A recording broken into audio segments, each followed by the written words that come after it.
voice like rain on an old tin roof brings stories alive with a soothing truth.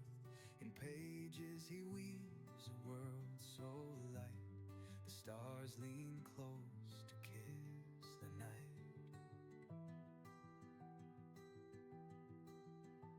His voice lulls hearts in restless mind, lost in tales where dreams unwind. The book feather reads as shadows rise, his words are calm as lullabies.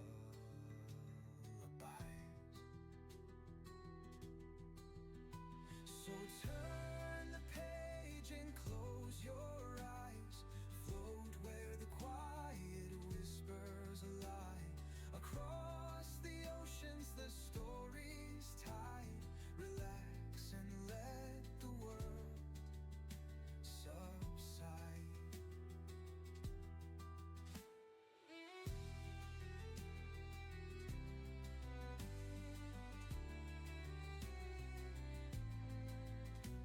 A thousand accents the moonlight bends, in words no borders, no distance ends. Worlds collide in his gentle tone, a whisper makes you feel at home. Each line he shares feels like coming back to a hearth of words in the silent black. From novels deep to poems that sway, he reads the night into the day. So turn the page and close your eyes, float where the quiet whispers lie.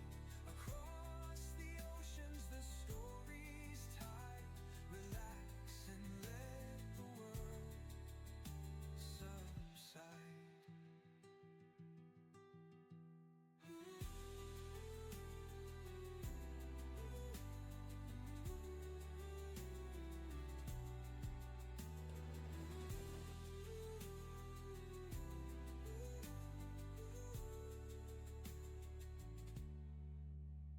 A thousand accents the moonlight bends, in words no borders, no distance ends.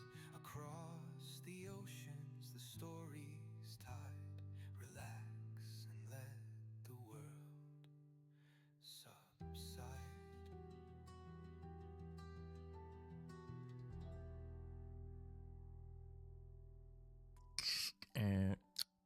Ladies and gentlemen, Giggity. All right. Seems quiet. Too quiet. I'm Batman. Gotham is never safe without me. What time is it? It's 7 o'clock. Okay, like a good neighbor, State Farm is there. You can attach towers? Shut up. Impromptu performance this evening, which I must say was indeed a welcome distraction. Thank you, Mr. Holmes. You're very kind. This is gonna be funny.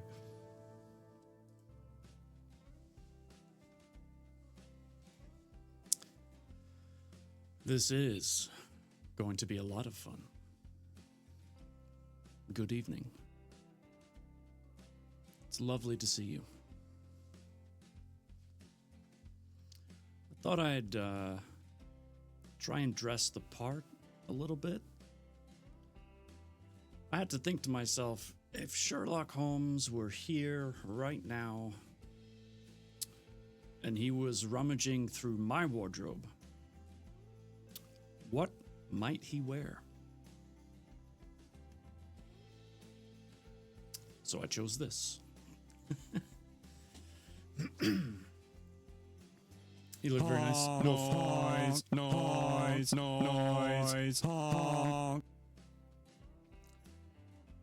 What I was trying to say was, thank you very much. And hello, Corgi.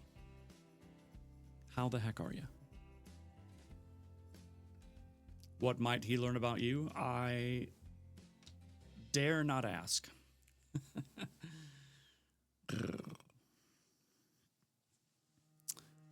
So, how you doing? Hi, Cat here. I'm just gonna sit in my box and watch the stream, if that's okay. Yes, you sit in that box. So, it's Tuesday. I think I know what I want for a walk-on. Something loud that will scare you. Overruled. It's a great suggestion.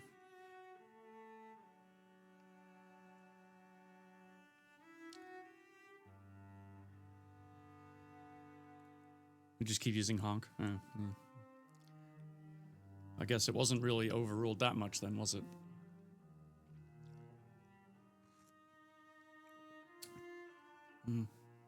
Hot, but delicious.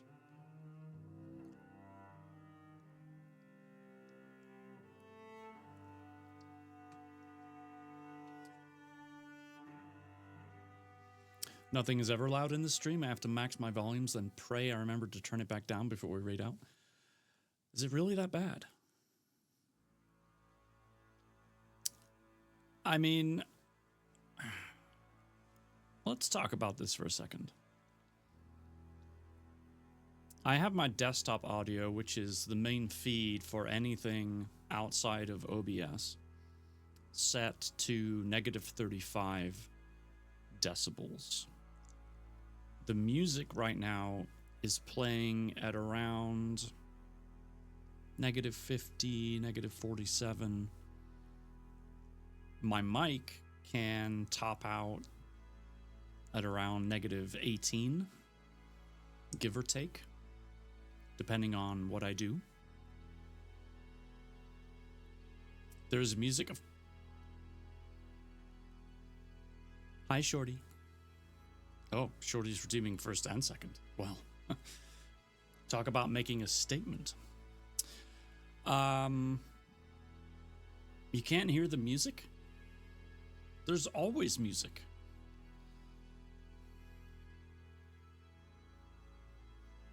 I have the power. Hey, look, nobody else redeemed it, so it's fair game. I have my headphones on 90 out of 100 and Twitch all the way up, and you can hear, oh my God. Okay. I'm gonna start slowly adjusting my desktop volumes so that things get louder, which means you will want to rebalance your settings. But first, I need to make sure my mic output can, keep up. So, bear with me a moment.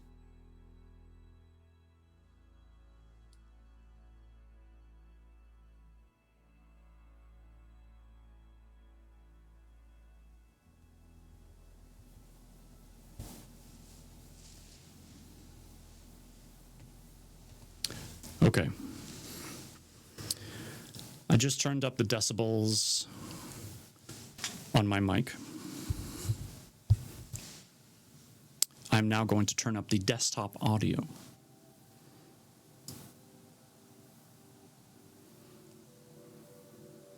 I'm doing it slowly.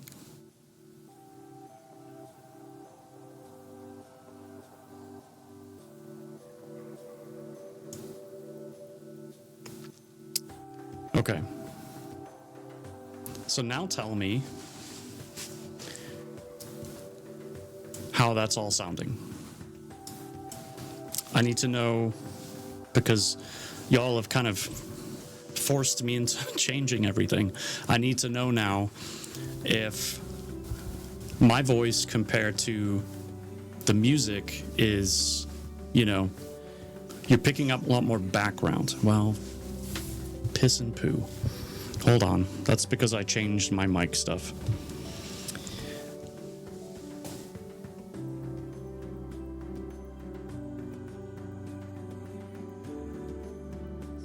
Okay, so I put the mic back to what it was on my mixer.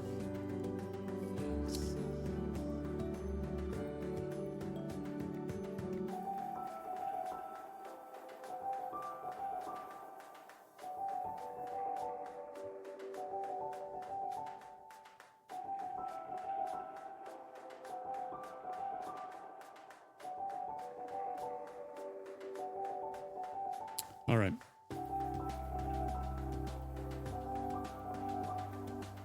Let's move that out of the way.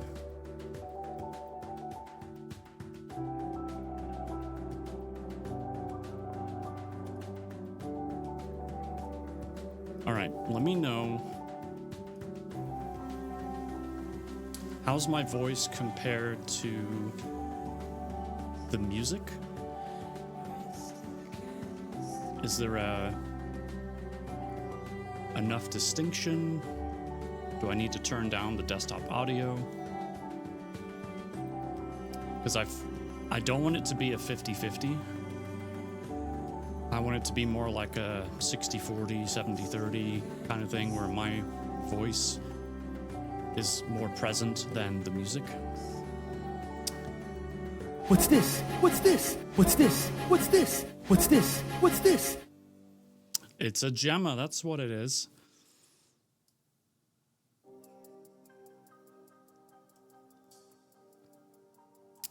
Okay, so I've tweaked the desktop audio. Hi, Purple. Gemma, how you feeling? How you doing? You okay? What's going on in your world? Right now we're messing with audio because people are complaining that they have to turn me up. Oh, by the way, this is your puzzle for today. Of course, it is Sherlock Holmes inspired, since that's what we're going to start reading. Sherlock Holmes. Yes. Yes, indeed. No, that's Sean Connery. Never mind. Yes, quite right. What?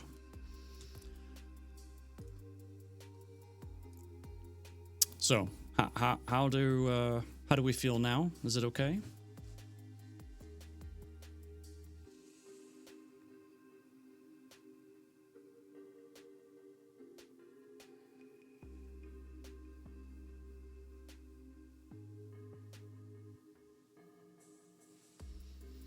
I could also go into my computer's audio settings. You like it much better? Good.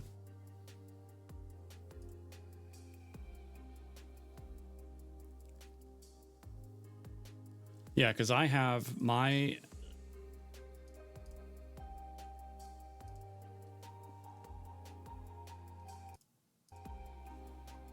Hello?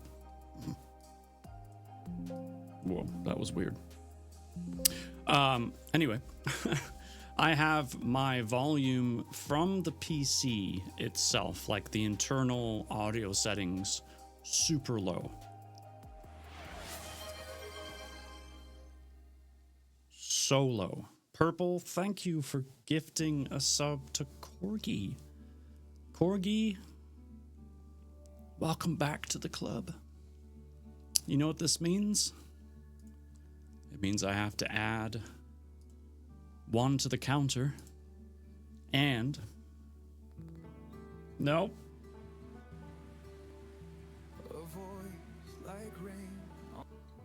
That's not what I meant to push. We spin.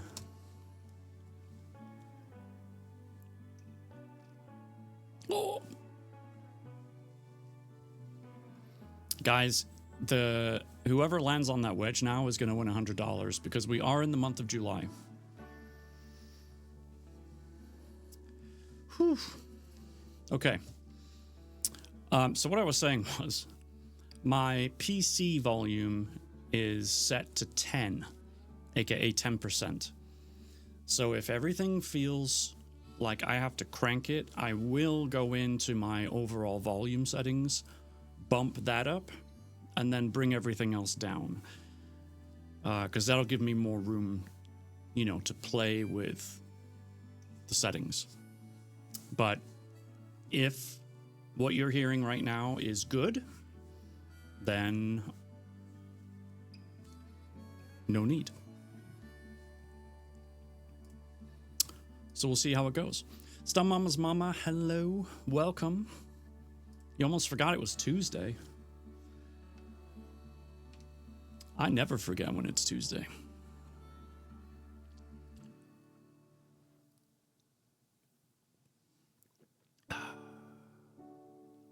Sounds good to me. Sweet.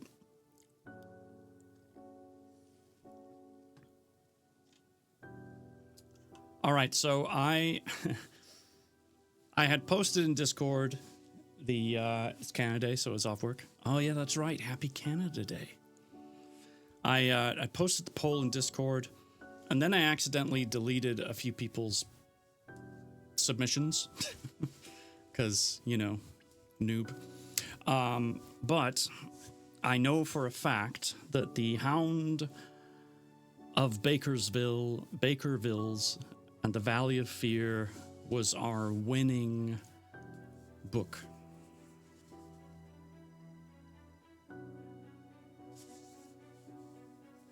It's a nice embossed.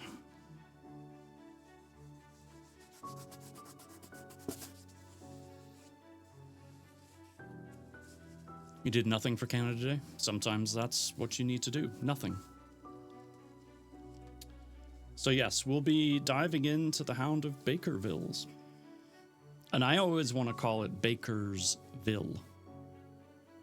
Because in my mind, that just makes more sense. What do I know? Anyway,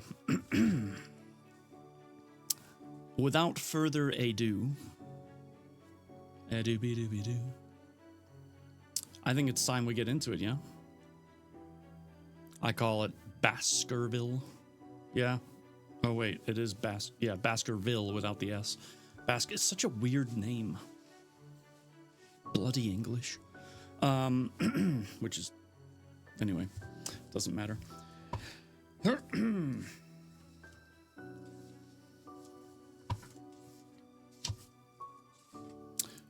Looks like there are, 15 chapters. There's also an introduction, but the question is, do you want me to read? Oh, wait. Never mind. The introduction doesn't have anything to do with the stories. That's just like something else. Looks at you with a raised eyebrow. Is there a smirk, though?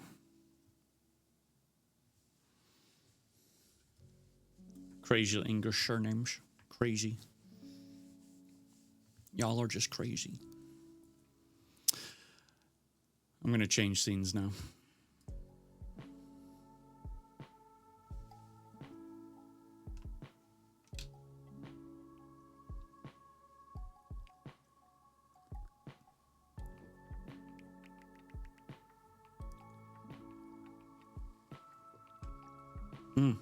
The tea is just too good to not drink. It's driving me crazy. I just want to drink it.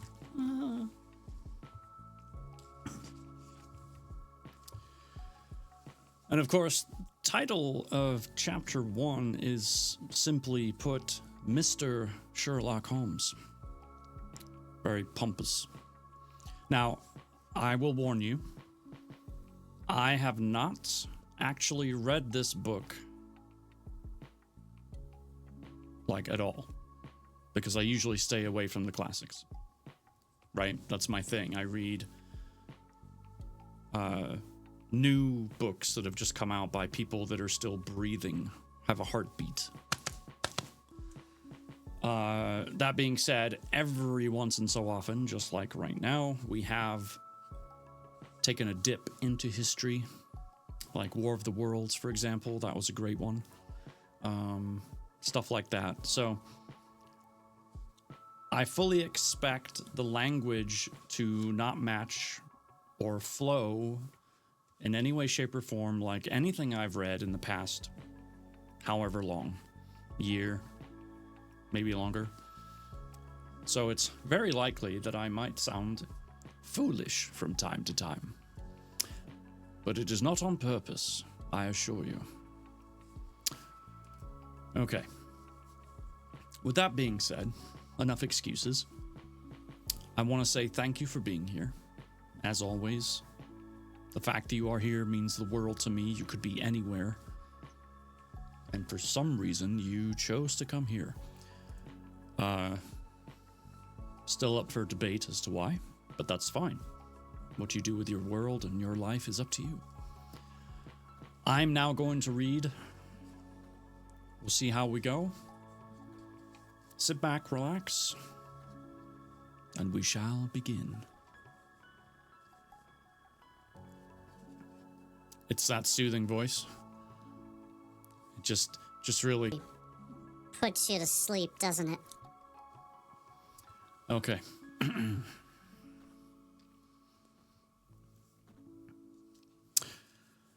Mr. Sherlock Holmes, who was usually very late in the mornings, save upon those not infrequent occasions when he was up all night, was seated at the breakfast table. On occasion, yes.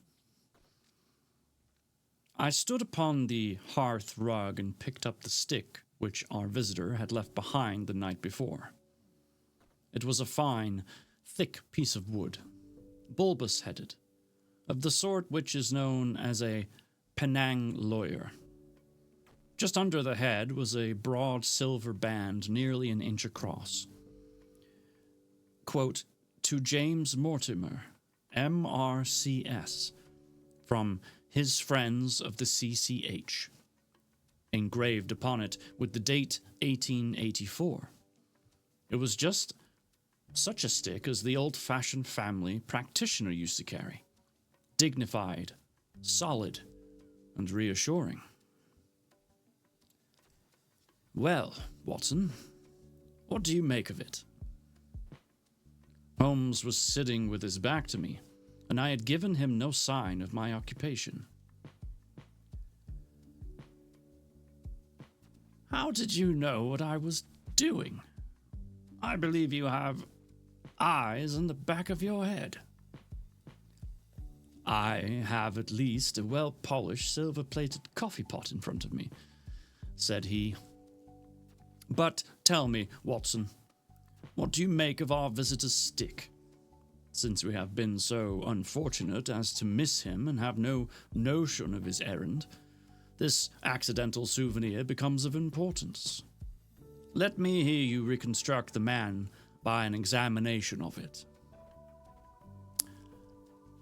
"Hi, Ellie. You want me to bookmark with this hardback book?" "Wow. Okay. I'll do it. I'm not afraid."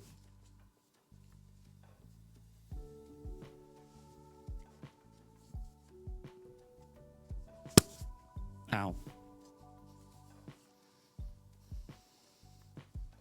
Rude. Can we get a timeout on user death, please?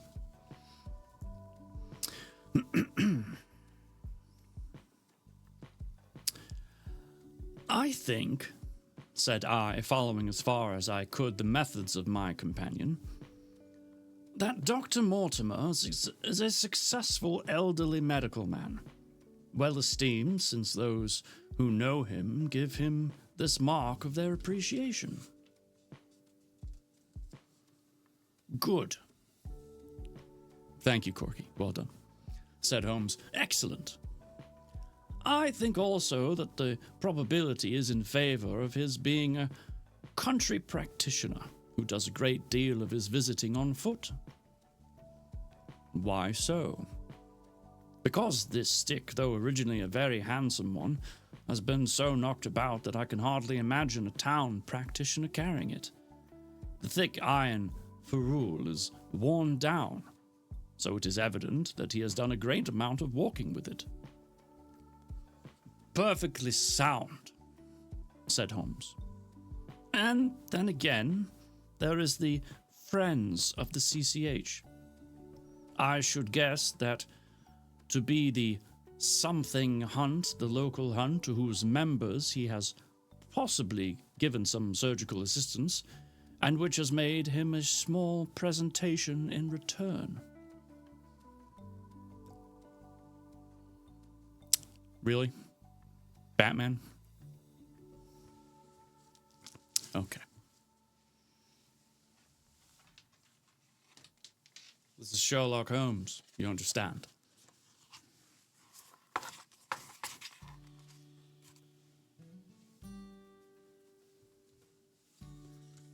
This should be really interesting.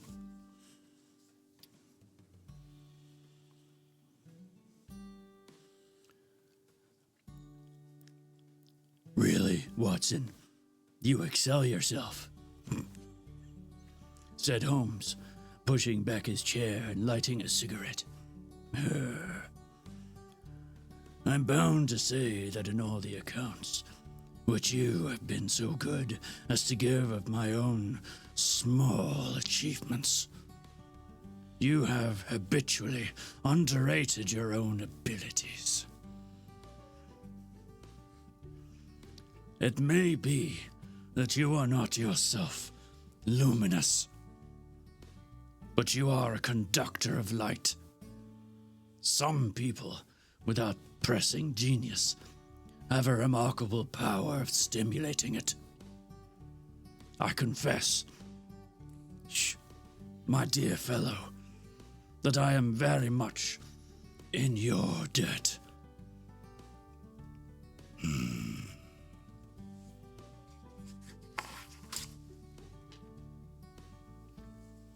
Well, jolly good.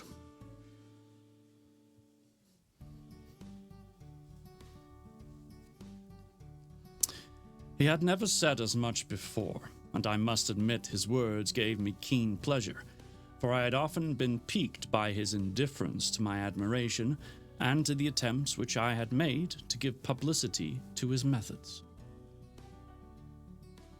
All you want is Batman reading? Good for you. I can't do a ton of it, otherwise it'll mess up my voice. He now took the stick from my hands and examined it for a few minutes with his naked eyes. Then, with an expression of interest, he laid down his cigarette, and carrying the cane to the window, he looked over it again with a convex lens. Interesting, though elementary, said he as he returned to his favorite corner of the settee. There are certainly one or two indications upon the stick. It gives us the basis for several deductions. Has anything escaped me? I asked with some self-importance. I trust that there is nothing of consequence which I have overlooked. I am afraid, my dear Watson, that most of your conclusions were erroneous. When I said that you stimulated me, I meant, to be frank, that in noting your fallacies, I was occasionally guided towards the truth. Not that you are entirely wrong in this instance. The man is certainly a country practitioner, and he walks a good deal. Well, then I was right. To that extent. But that was all. Oh, wait, but that was all? No, my dear Watson, not all. By no means all. I would suggest, for example, that a presentation to a doctor is more likely to come from a hospital than from a hunt. And that, when the initials CC are placed before that hospital, the words Charing Cross very naturally suggest themselves. You may be right. The probability lies in that direction, and if we take this as a working hypothesis, we have a fresh basis from which to start our construction of this unknown visitor. Well, then, supposing that CCH does stand for Charles Cross Hospital, What further inferences may we draw?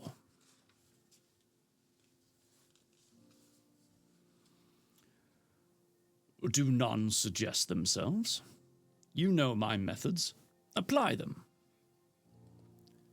I can only think of the obvious conclusion that the man has practiced in town before going to the country. I think that we might venture a little farther than this. Look at it in this light. On what occasion would it be most probable that such a presentation would be made? When would his friends unite to give him a pledge of their goodwill? Obviously, at the moment when Dr. Mortimer withdrew from the service of the hospital in order to start a practice for himself. We know there has been a presentation. We believe there has been a change from a town hospital to a country hospital. Country practice. Is it, then, stretching our inference too far to say that the presentation was on the occasion of the change? Wow, we really say things a lot faster now, don't we? We sure do. It certainly seems probable. Now, you will observe that he could not have been on the staff of the hospital, since only a man well established in a London practice could hold such a position, and such a one would not drift into the country. What has he, then? If he was in the hospital and yet not on the staff, he could only have been a house surgeon or a house physician, little more than a senior student. And he left 5 years ago. The date is on the stick. So your grave middle-aged family practitioner vanishes into thin air, my dear Watson. And there emerges a young fellow under 30, amiable, unambitious, absent-minded, and the possessor of a favorite dog, which I should describe roughly as being larger than a terrier and smaller than a mastiff. I laughed incredulously as Sherlock Holmes leaned back in his settee and blew little wavering rings of smoke up to the ceiling.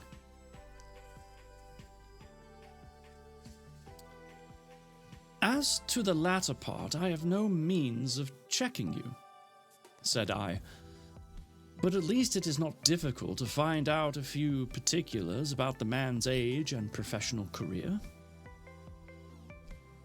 From my small medical shelf, I took down the medical directory and turned up the name. There were several Mortimers, but only one who could be our visitor. I read his record aloud. Mortimer James, MRCS 1882, Grimpham, Dartmoor, Devon. House surgeon from 1882 to 1884 at Charing Cross Hospital. Winner of the Jackson Prize for Comparative Pathology with essay entitled Is Disease a Reversion? Corresponding members of the Swedish Pathological Society, author of Some Freaks of Atavism, Lancet 1882. Do We Progress? Journal of Psychology, March 1883. Medical officer for the parishes of Grimpen, Thorsley, and High Barrow. Hello, Amlas. Good to see you. No mention of that local hunt, Watson, said Holmes with a mischievous smile. But a country doctor, as you very astutely observed, I think that I am fairly justified in my inferences. As to the adjectives, I said, if I remember right, amiable, unambitious, and absent-minded. It is my experience that it is only an amiable man in this world who receives testimonials, only an unambitious one who abandons a London career for the country, and only an absent-minded one who leaves his stick and not his visiting card after waiting an hour in your room. Well, hello, Borto. Wiggle, wiggle, wiggle. And the dog has been in the habit of carrying the stick behind his master. Being a heavy stick, the dog has held it tightly by the middle, and the marks of his teeth are very plainly visible. The dog's jaw, shown in the space between these marks, is too broad, in my opinion, for a terrier, and not broad enough for a mastiff. It may have been... yes, by Jove, it is a curly-haired spaniel. He had risen and paced the room as he spoke. Now he halted in the recess of the window. There was such a ring of conviction in his voice that I glanced up in surprise. "My dear fellow, how can you possibly be so sure of that?" "For the very simple reason that I see the dog himself on our very doorstep. And there is the ring of the owner." "Hello, up for doing a deduction that tests your knowledge of science?" No. Mainly because I suck at science. I am reading The Daughter of Sherlock Holmes. Sounds interesting. Intriguing, perhaps.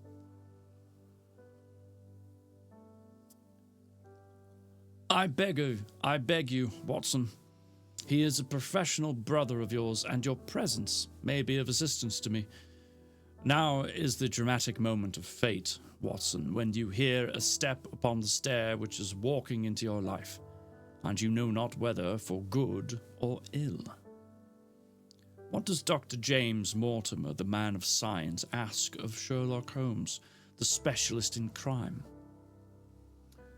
"Come in." The appearance of our visitor was a surprise to me, since I had expected a typical country practitioner. He was a very tall, thin man with a long nose like a beak, which jutted out between two keen grey eyes, set closely together and sparklingly bright from behind a pair of gold-rimmed glasses. He was clad in a professional but rather slovenly fashion, for his frock coat was dingy and his trousers frayed. Though young, his long back was already bowed, and he walked with a forward thrust of his head and a general air of peering benevolence. As he entered, his eyes fell upon the stick in Holmes's hand, and he ran towards it with an exclamation of joy. "I am so very glad," said he. "I was not sure whether I had left it here or in the shipping office. I would not lose that stick for the world." "A presentation, I see," said Holmes. "Yes, sir." "From Charing Cross Hospital?" "From one or two friends there on the occasion of my marriage." "Dear, that's bad," said Holmes, shaking his head. Dr. Mortimer blinked through his glasses in mild astonishment. "Why was it bad?" "Only that you have disarranged our little deductions." "Your marriage, you say?" "Yes, sir. I married and so left the hospital, and with it all hopes of a consulting practice. It was necessary to make a home of my own." Come, we are not so far wrong after all," said Holmes. "And now, Dr. James Mortimer." Mr. A humble MRCS. And a man of precise mind, evidently. A dabbler in science, Mr. Holmes. A picker-up of shells on the shores of the great unknown ocean. I presume that it is Mr. Sherlock Holmes whom I am addressing, and not... No. This is my friend, Dr. Watson. "Oh, glad to meet you, sir. I've heard your name mentioned in connection with that of your friend. You interest me very much, Mr. Holmes. I had hardly expected so. There's a word in here.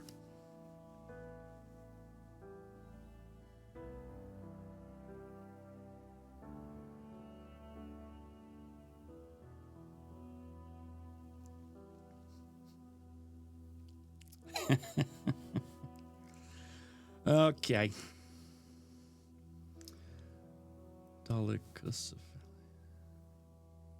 I had hardly expected so dolichocephalic a skull or such well-marked supraorbital development. Would you have any objection to my running my finger along your posterior fissure? A cast of your skull, sir, until the original is available, would be an ornament to any... Lurking now. Thank you. Anthropological museum. It is not my intention to be fulsome, but I confess that I covered your skull.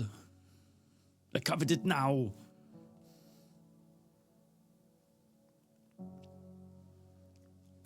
Sherlock Holmes waved our strange visitor into a chair.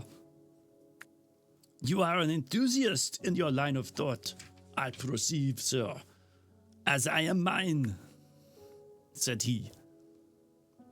I observe from your forefinger that you make your own cigarettes. Have no hesitation in lighting one. Okay. Thank you for the lurk, Alan.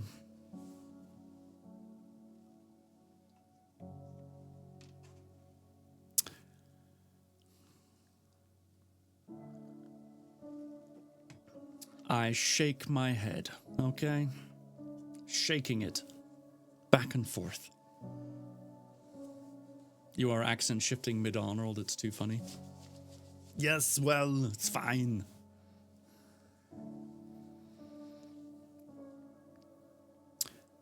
The man drew out paper and tobacco and twirled the one up in the other with surprising dexterity.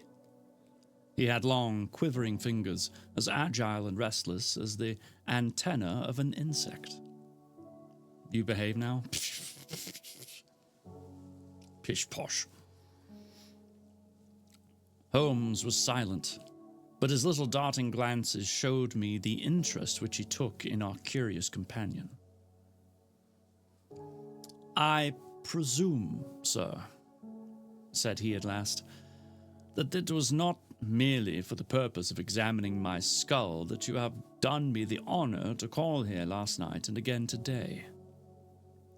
No, sir, no, though I am happy to have the opportunity of doing that as well. I came to you, Mr. Holmes, because I recognize that I am myself an unpractical man, and because I am suddenly confronted with a most serious and extraordinary problem. Recognizing as I do that you are the second highest expert in Europe. Indeed, sir. May I inquire who has the honor to be the first? Asked Holmes with some asperity. To the man of precisely scientific mind, the work of Monsieur Bertillon must always appeal strongly. Then had you not better consult him? I said, sir, to the precisely scientific mind, but as a practical man of affairs, it is acknowledged that you stand alone. I trust, sir, that I have not inadvertently... Just a little, said Holmes. I think, Dr. Mortimer, you would do wisely if without more ado you would kindly tell me plainly what the exact nature of the problem is in which you demand my assistance. Asparagus. Well, that is the end of the first eventful chapter.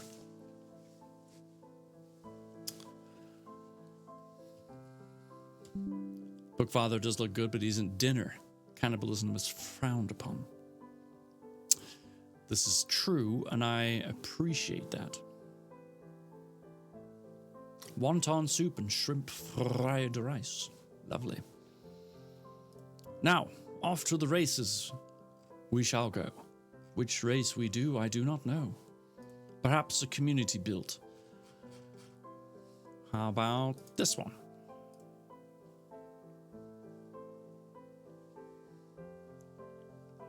I also ordered in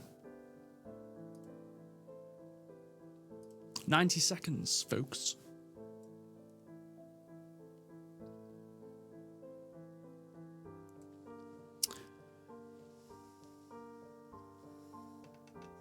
Time for some tea.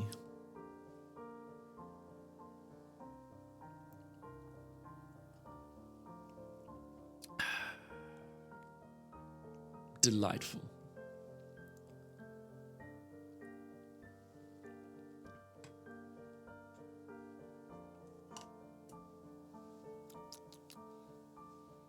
My mom made burger patties with boiled potatoes and corn, and I turned it into gravy soup. Well then. Batman needs those vocal cords moist. Yeah. Valentine, welcome in. Oh my goodness. So funny. Might as well do an RPG while I have the opportunity.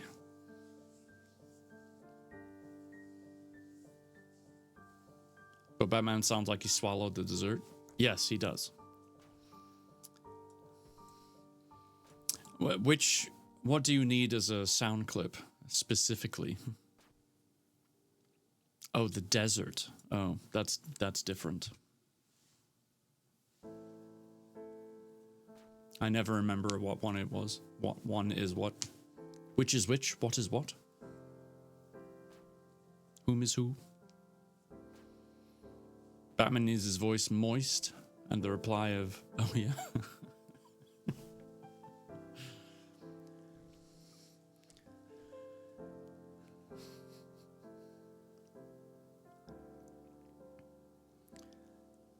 Batman needs his voice voiced. Oh, yeah.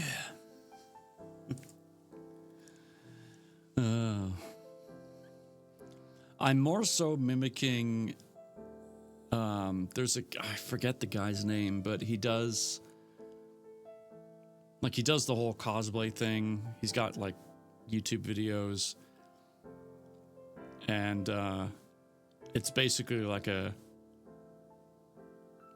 don't know, another version of Batman, if you will, an alter ego kind of thing. Like he still tries to be Batman, but it's like, I'm not the billionaire philanthropist Batman. And his voice, he's like, oh yeah.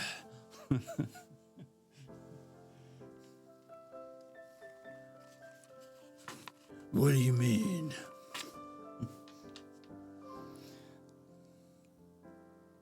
Hey, look at that, I won. Look at me. Woo. Rigged. It's rigged, I tell you. I don't know if he has a son, but I've only seen a few of them, but they always, when I think of Batman's voice, that's just immediately what pops into my head, and I love it.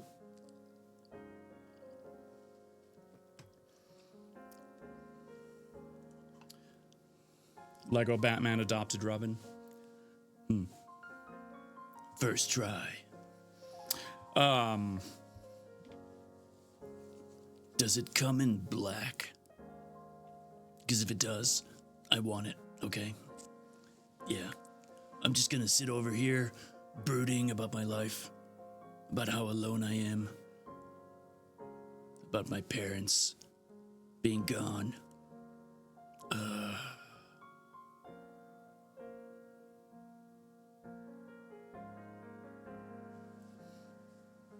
I like it. It's cool.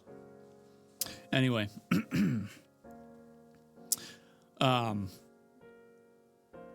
I should probably... Purple. My gosh. Thank you for giving Ali a sub. What are you doing?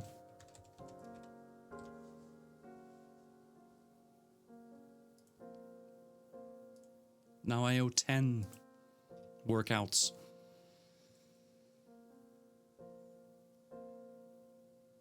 10, I tell you. Hey, Johnny. If you wanted to be the first to do exclamation point Johnny.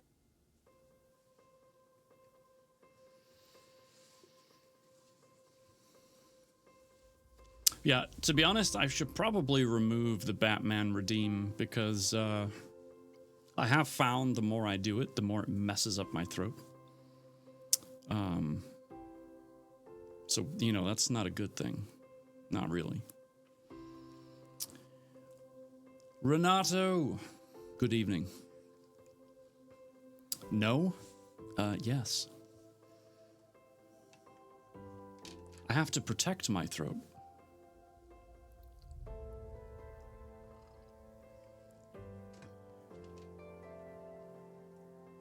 This sound is the moneymaker, not this. They sell rubbers for that? Are we talking about the same thing?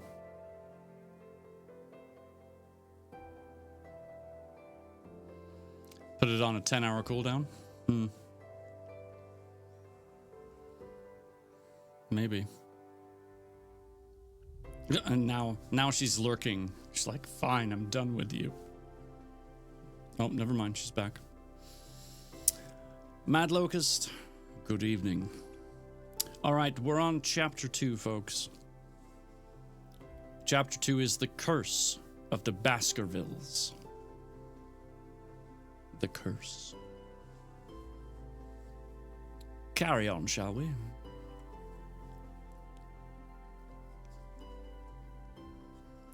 I have in my pocket a manuscript, said Dr. James Mortimer.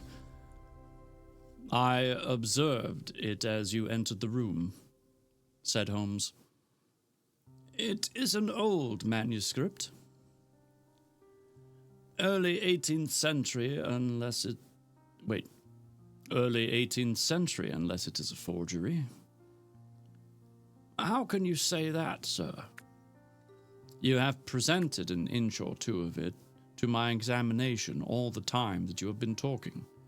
It would be a poor expert who could not give the date of a document within a decade or so. You may possibly... Noise. That always makes me flinch. Every time. You may possibly have read my little monograph upon the subject. I put that at 1730. You know you love it? Great. Okay. You know, I'm just here to please. I am here to please. The exact date is 1742.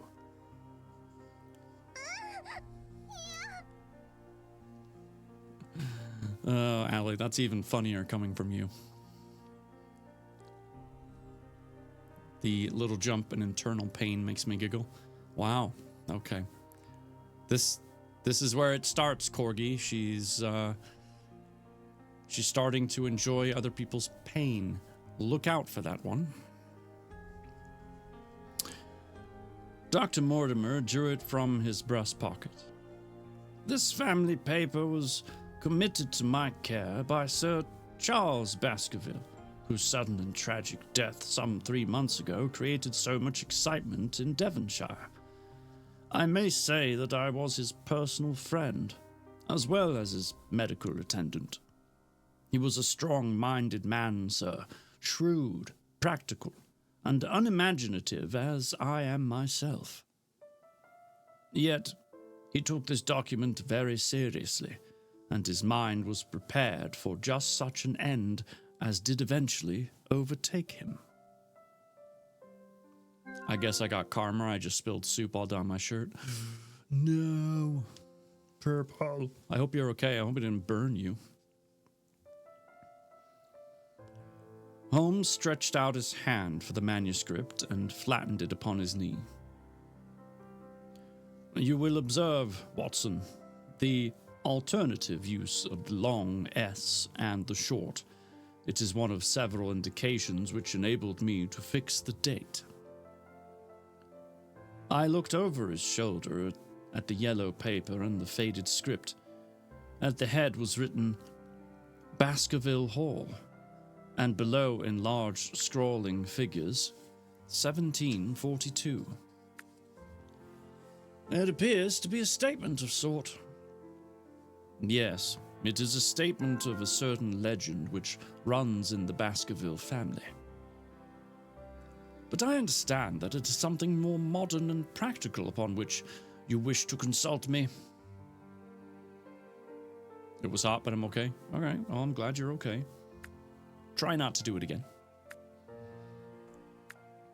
Most modern. A most practical, pressing matter which must be decided within 24 hours. But the manuscript is short and is intimately connected with the affair. With your permission, I will read it to you. Holmes leaned back in his chair, placed his fingertips together, and closed his eyes with an air of resignation. Dr. Mortimer turned the manuscript to the light and read in a high, cracking voice the following curious old-world narrative.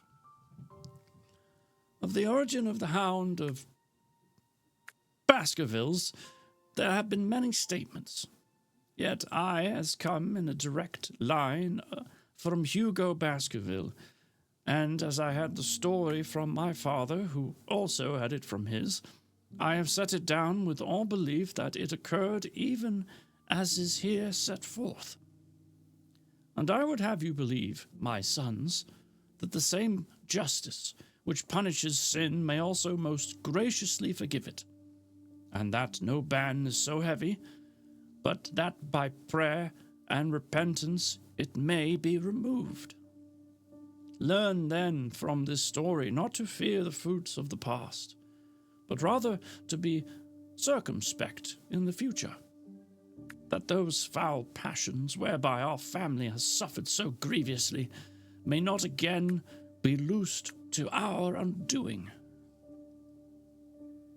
Know then that in the time of the Great Rebellion, the history of which by Leonard Lord Clarendon I most earnestly commend to your attention, this manor of Baskerville was held by Hugo of that name, nor it be gainsaid that he was a most wild, profane, and godless man. This, in truth, his neighbors might have pardoned, seeing that saints have never flourished in those parts. But there was in him a certain wanton and cruel humor which made his name a byword through the West. It chanced that this Hugo came to love, if indeed so dark a passion may be known under so bright a name, the daughter of a yeoman who held lands near the Baskerville estate.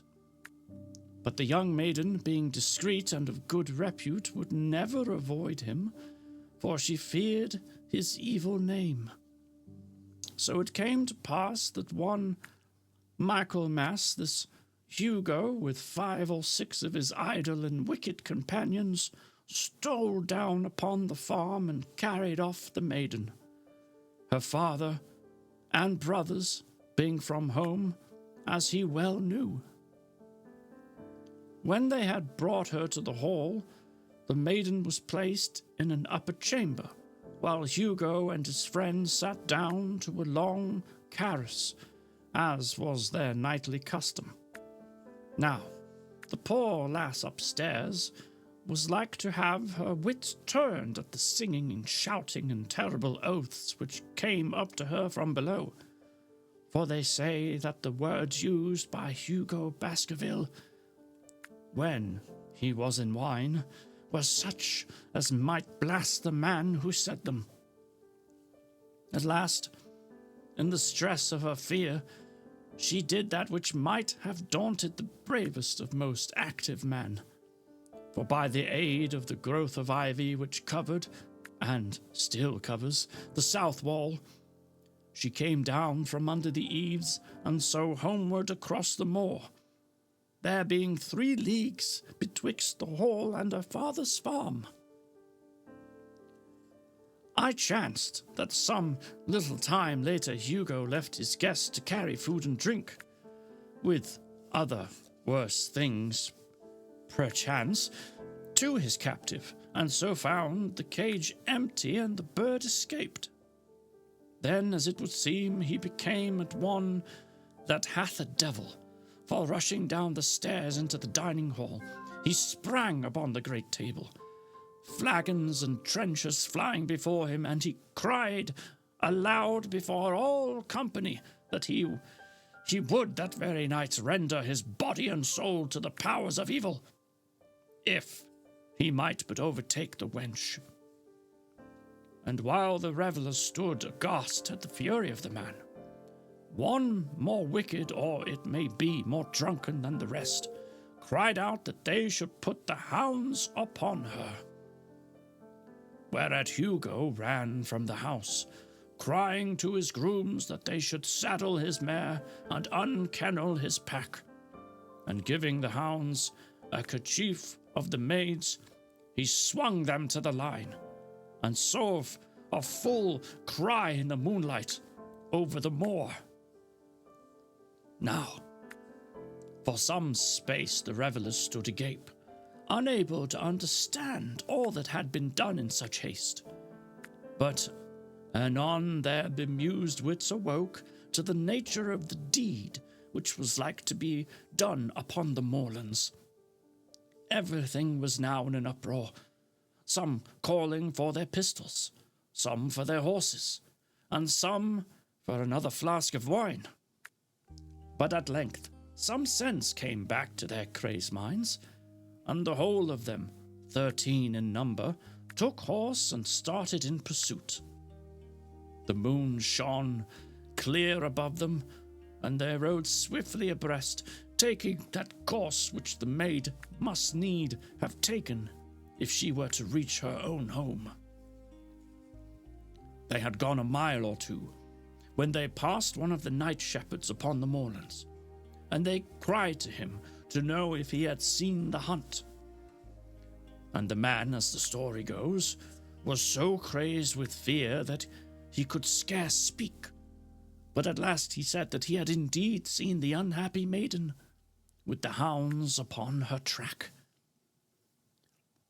"But I have seen more than that," said he, "for Hugo Baskerville passed me upon his black mare, and then ran mute behind him such a hound of hell as God forbid should ever be at my heels." So the drunken squires cursed the shepherd and rode onward. But soon their skins turned cold, for there came a galloping across the moor, and the black mare, dabbed with white froth, when past with trailing bridle and empty saddle.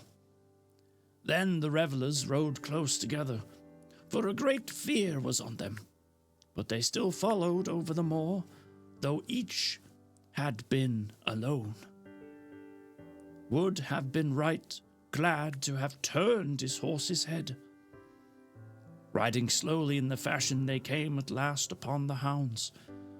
These, though known for their valor and their breed, were whimpering on a cluster at the head of a deep dip, or goyle, as we call it, upon the moor, some slinking away and some with starting hackles and staring eyes gazing down the narrow valley before them.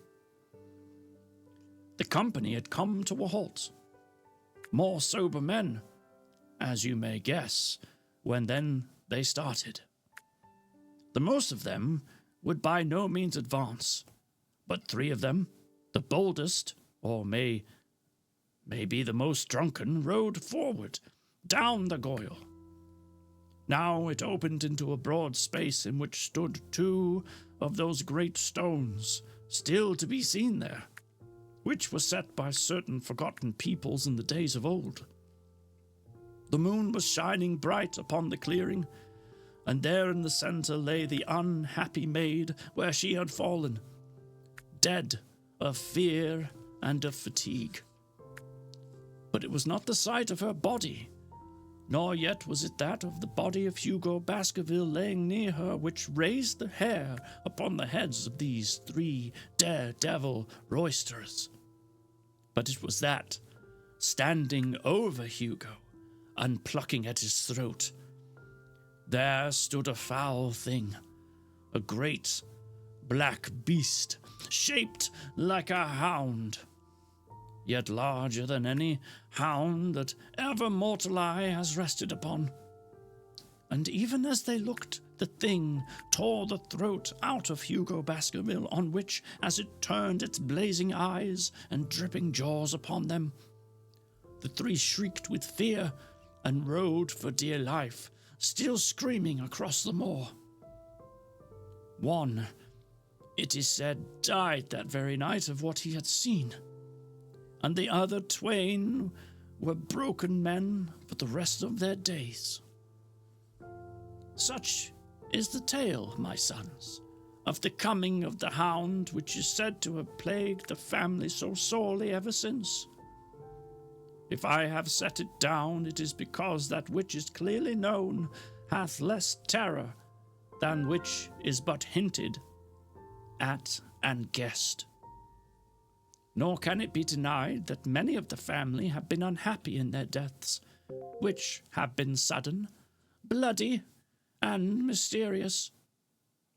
Yet may we shelter ourselves in the infinite goodness of Providence, which would not forever punish the innocent beyond that third or fourth generation, which is threatened in Holy Writ. To that Providence, my sons, I hereby commend you, and I counsel you by way of caution to forbear from crossing the moor in those dark hours when the powers of evil are exalted. This from Hugo Baskerville to his sons Roger and John, with instructions that they say nothing thereof to their sister Elizabeth.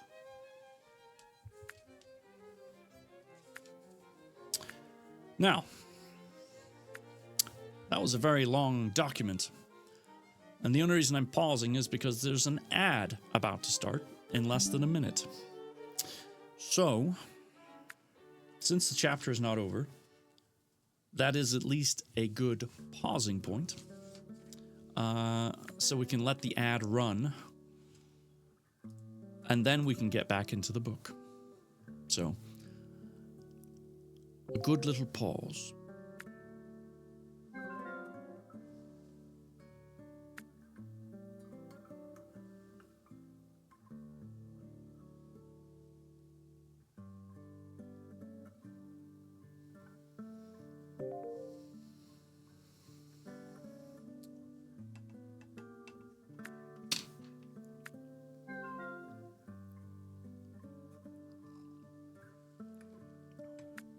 Oh, just kidding.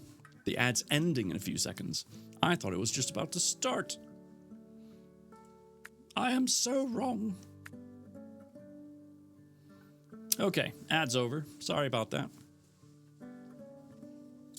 It's basically a really long letter that was to say, hey kids, we were cursed with this hound a few generations ago.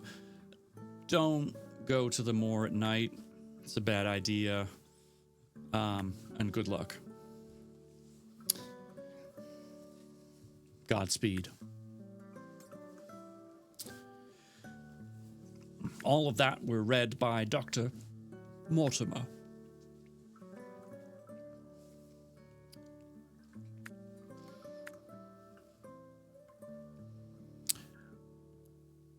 When Dr. Mortimer had finished reading this singular narrative, he pushed his spectacles up on his forehead and stared across at Mr. Sherlock Holmes. The latter yawned and tossed the end of his cigarette into the fire.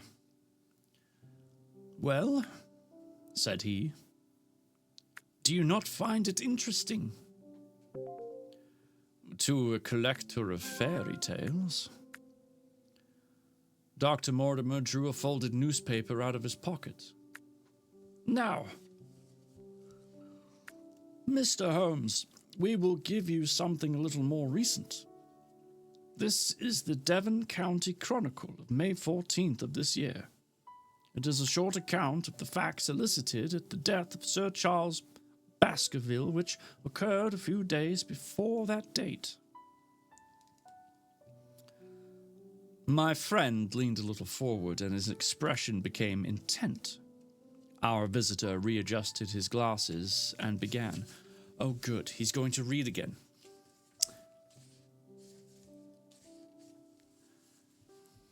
It's a good thing I didn't pick a voice that was, like, really difficult.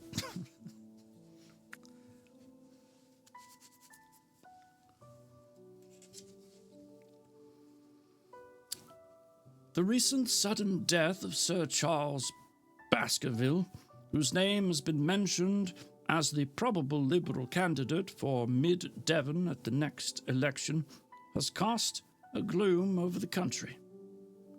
Though Sir Charles has resided at Baskerville Hall for a comparatively short period, his amiability of character and extreme generosity had won the affection and respect of all who had been brought into contact with him.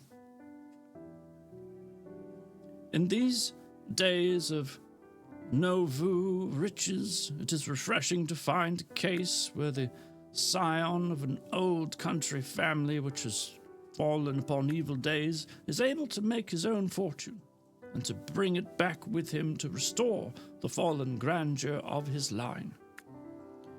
Sir Charles, as is well known, made large sums of money in South African speculation.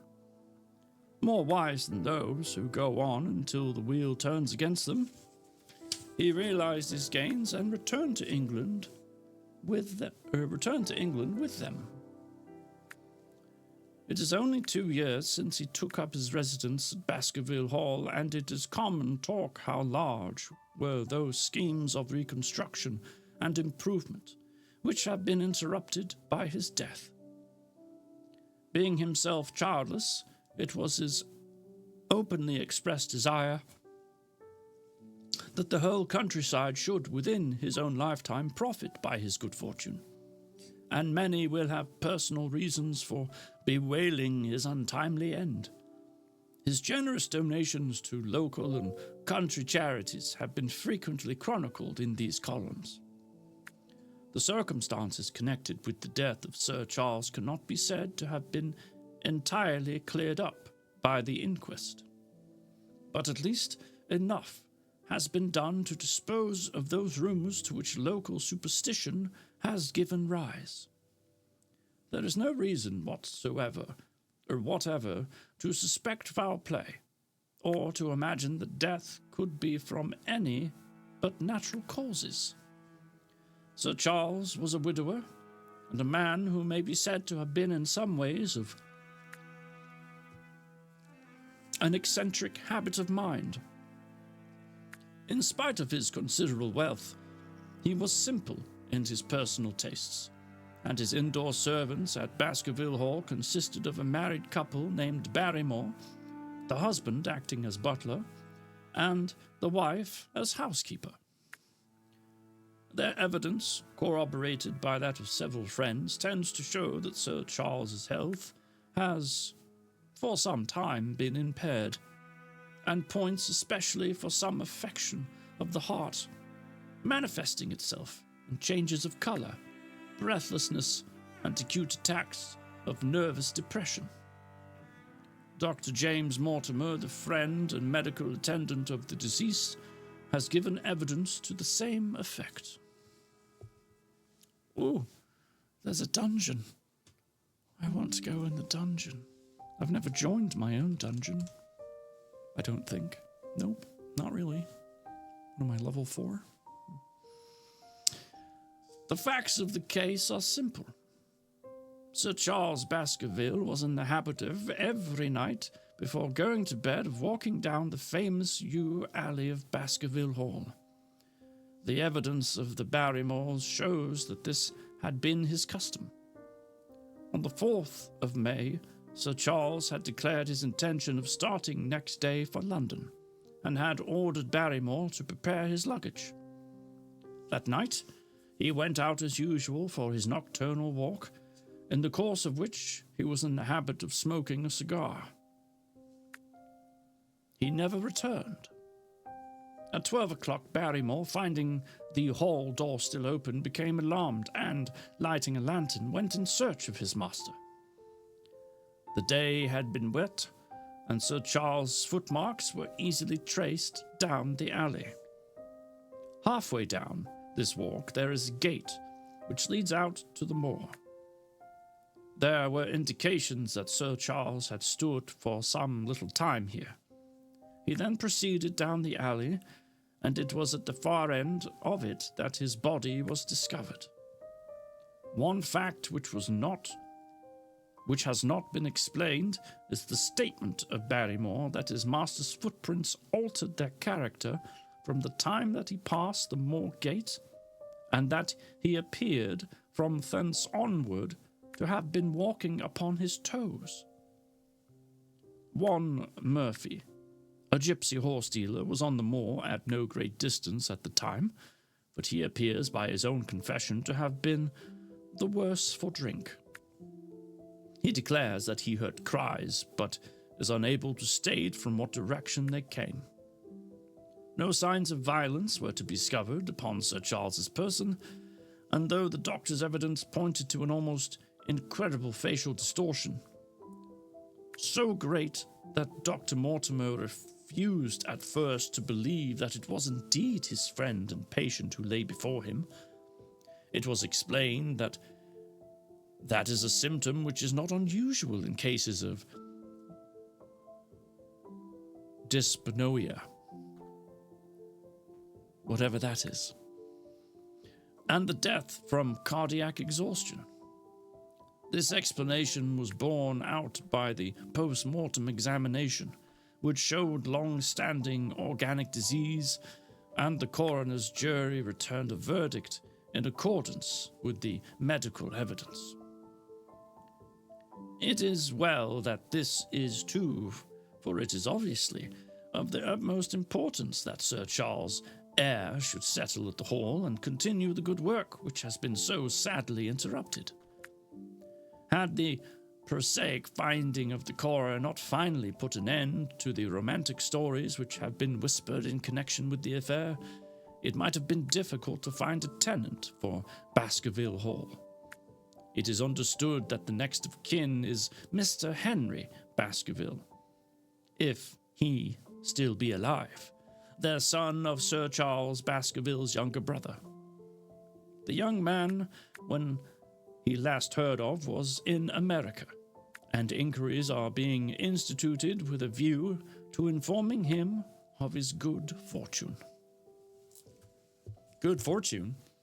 Hey, your family member died. Great news! Woo!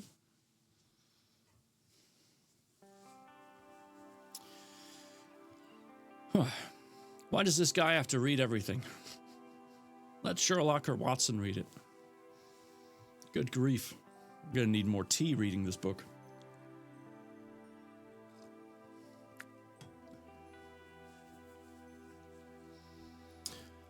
Dr. Mortimer refolded his paper and replaced it in his pocket. Those are the public facts, Mr. Holmes, in connection with the death of Sir Charles Baskerville. Well, I must thank you, said Sherlock Holmes, for calling my attention to a case which certainly presents some features of interest.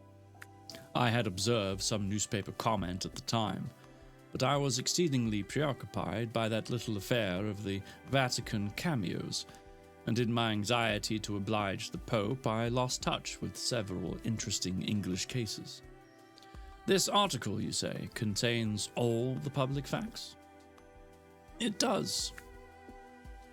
Then let me have the private ones. He leaned back, put his fingertips together and assumed his most impassive and judicial expression. "In doing so," said Dr. Mortimer, who had begun to show signs of some strong emotion, "I am telling that which I have not confided to anyone.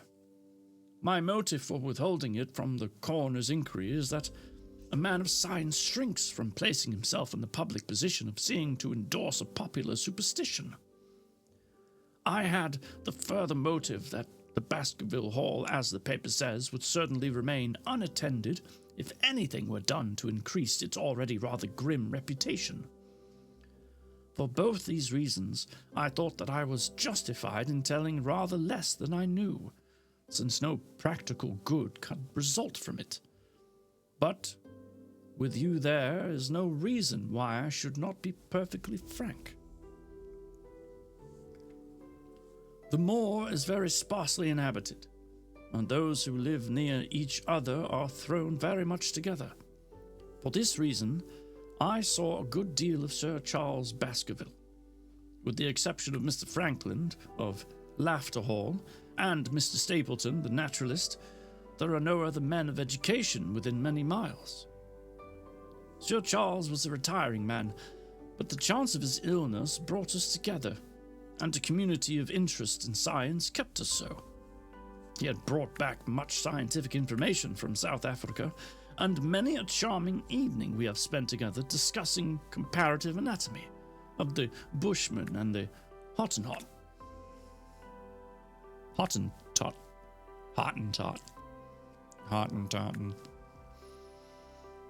Within the last few months, it became increasingly plain to me that Sir Charles's nervous system was strained to the breaking point. He had taken this legend, which I have read you, exceedingly to heart, so much so that, although he would walk in his own grounds, nothing would induce him to go out upon the moor at night. Incredible as it may appear to you, Mr. Holmes, he was honestly convinced that a dreadful fate overhung his family, and certainly the records which he was able to give of his ancestors were not encouraging. The idea of some ghastly presence constantly haunted him, and on more than one occasion he had asked me whether I had, on my medical journeys at night, ever seen any strange creature, or heard the baying of a hound. The latter question he put to me several times, and always with a voice which vibrated with excitement. I can well remember driving up to the house in the evening some 3 weeks before the fatal event. He chanced to be at his hall door. I had descended from my gig and was standing in front of him, and when I saw his eyes fix themselves over my shoulder and stare past me with an expression of the most dreadful horror, I whisked round and had just time to catch a glimpse of something which I took to be a large black calf passing over the head of the drive. So excited and alarmed that was he that I was compelled to go down on the spot where the animal had been and look around for it. It was gone, however, and the incident appeared to make the worst impression upon his mind. I stayed with him all evening, and it was on that occasion, to explain the emotion which he had shown, that he confided to my keeping that narrative which I read to you when I first came. I mention this small episode because it assumes some importance in the view of the tragedy which followed, but I was convinced at the time that the matter was entirely trivial, and that his excitement had no justification. It was at my advice that Sir Charles was about to go to London. His heart was, I knew, affected, and the constant anxiety in which he lived, however chimerical the cause of it might be, was evidently having a serious effect upon his health. I thought that a few months among the distractions of town would send him back a new man. Mr. Stapleton, a mutual friend who was much concerned at his state of health, was of the same opinion. At the last instant came this terrible catastrophe. On the night of Sir Charles's death, Barrymore, the butler who had made the discovery, sent Perkins, the groom, on horseback to me. And as I was sitting up late, I was able to reach Baskerville Hall within an hour of the event. I checked and corroborated all the facts which were mentioned at the inquest. I followed the footsteps down the yew alley. I saw the spot at the moor-gate where he seemed to have waited. I remarked the change in the shape of the prints after that point. I noted that there were no other footsteps, those of Barrymore on the soft gravel. And finally, I carefully examined the body, which had not been touched until my arrival. Sir Charles lay on his face, his arms out, his fingers dug into the ground, and his features convulsed with some strong emotion, to such an extent that I could hardly have sworn to his identity. There was certainly no physical injury of any kind, but one false statement was made by Barrymore at the inquest. He said that there were no traces upon the ground around the body. He did not observe any, but I did. Some little distance off, but fresh and clear. Footprints? Footprints. A man's or a woman's? Dr. Mortimer looked strangely at us for an instant, and his voice sank almost to a whisper as he answered, Mr. Holmes, they were the footprints of a gigantic hound. And that is the end of chapter 2. I was like, what chapter are we on? Ooh. My goodness, this man has a lot to say.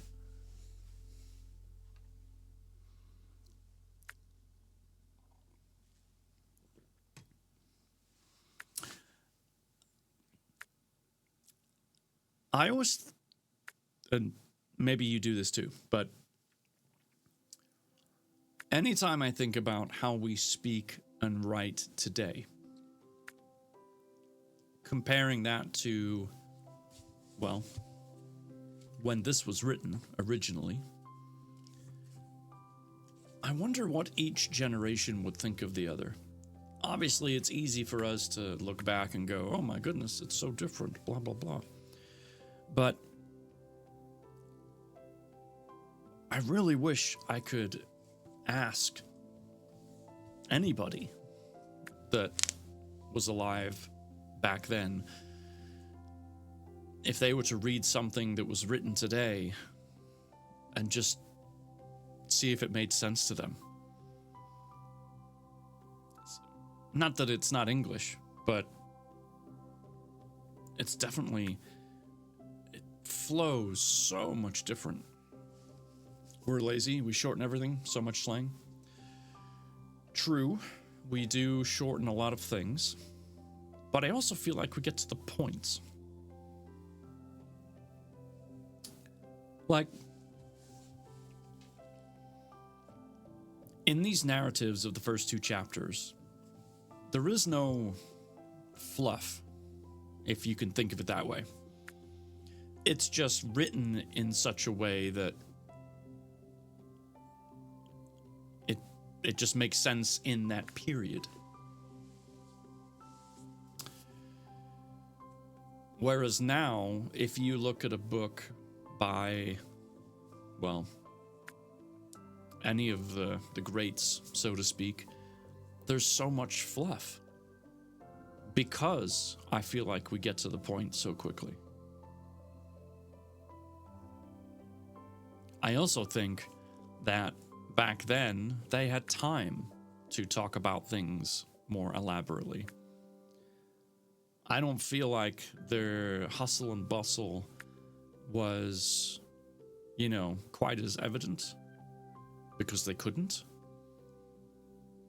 Whereas today, if you think about how quickly we can do things or have access to things, We don't have time for someone to stand around and give us a 5-minute spiel about how they want their coffee.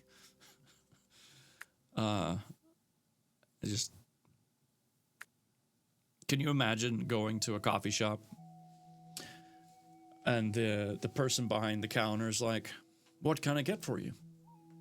And you're like, "Pray tell, from my past travels, I had found myself upon an inquiry of decision in which I debated 2 different flavors.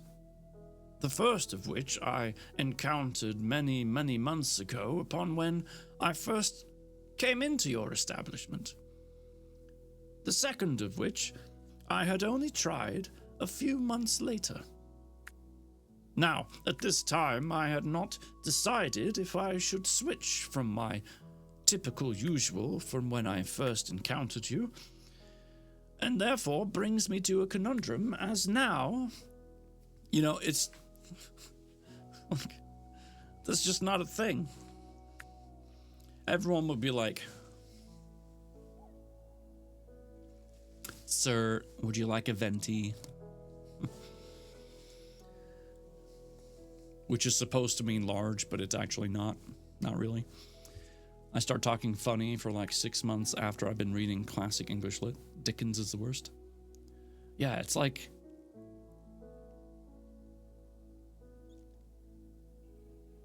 I don't know, it just amazes me.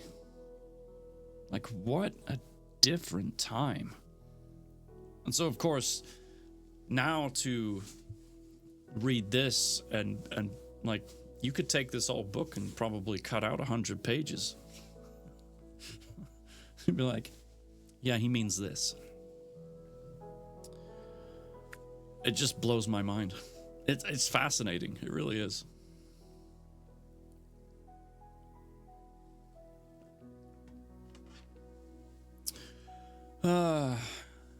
Physical social circles were much more important then. Didn't have TV or internet to learn about what was going on outside your door. This is true. This is true. I give that same look when I have a customer to tell me her life story as to why she needs that specific brand of soy milk.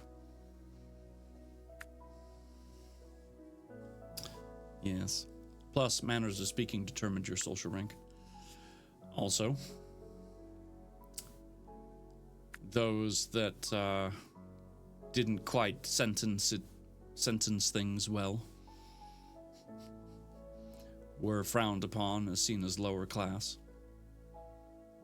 Y'all need to speak better. Oh my goodness.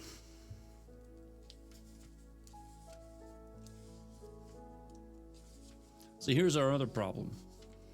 These chapters, because of how they're written, are so much longer that it makes me question if we'll actually be able to get it done in time. But we're gonna try. The poor people talking England is my favorite accent. All right then. What you doing? Chapter 3. The problem. The more words you could shove into your speech, the better off you were. Lawyers seem to have held on to that. Or they just speak in circles. That's usually the other part. I forgot to do a race. So I will start the race, and then we shall get to reading. 90 seconds on the clock, folks. Whoa.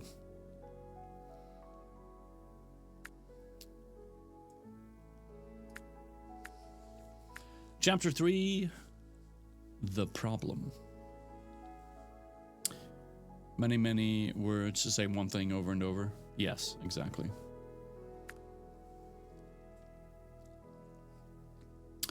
I confess at these words, a shudder passed through me. There was a thrill in the doctor's voice which showed that he was himself deeply moved by that which he told us. Holmes leaned forward in his excitement, and his eyes had the hard, dry glitter which shot from them when he was keenly interested. You saw this, as clearly as I see you, and you said nothing. What was the use? How was it that no one else saw it? The marks were some 20 yards from the body, and no one gave them a thought. I don't suppose I should have done so had I not known this legend. There are many sheepdogs on the moor? No doubt, but this was no sheepdog. You say it was large. Enormous. But had it not approached the body? No. What sort of night was it? Oh, it looks like it's just Cat and I racing to the end. Damp and raw, but not actually raining. No. And what is the alley like? There are 2 lines of old yew hedge, 12 feet high and impenetrable. The walk in the center is about 8 feet across. Is there anything between the hedges and the walk? Yes, there's a strip of grass about 6 feet broad on either side. I understand that the yew hedge is penetrated at one point by a gate? Yes, the wicket gate which leads on to the moor. Is there any other opening? None. So, that to reach the yew alley, one either has to come down it from the house, or else enter it by the moor gate? There is an exit through a summer house at the far end. Had Sir Charles reached this? No, he lay about 50 yards from it. Now, tell me, Dr. Mortimer, and this is important. The marks which you saw were on the path and not on the grass? No marks could show on the grass. Were they on the same side of the path as the moor gate? Yes, they were on the edge of the path on the same side as the moor gate. You interest me exceedingly. Another point. Was the wicket gate closed? Closed and padlocked. How high was it? About 4 feet high. Then anyone could have got over it? Yes. And what marks did you see by the wicket gate? None in particular. Good heaven! Did no one examine? Yes, I examined myself. And found nothing. It was all very confused. Sir Charles had evidently stood there for 5 or 10 minutes. How do you know that? Because the ash had twice dropped from his cigar. Excellent. This is a colleague, Watson, after our own heart. But the marks. He had left his own marks all over that small patch of gravel. I could discern no others. Sherlock Holmes struck his hand against his knee with an impatient gesture. If I had only been there, he cried. It is evidently a case of extraordinary interest, and one which presented immense opportunities to the scientific expert. The gravel page upon which I might have read so much has been long ere this smudged by the rain and defaced by the clogs of curious peasants. Oh, Dr. Mortimer, to think that you should not have called me in. You have indeed much to answer for. Well done, Catbox. I didn't finish.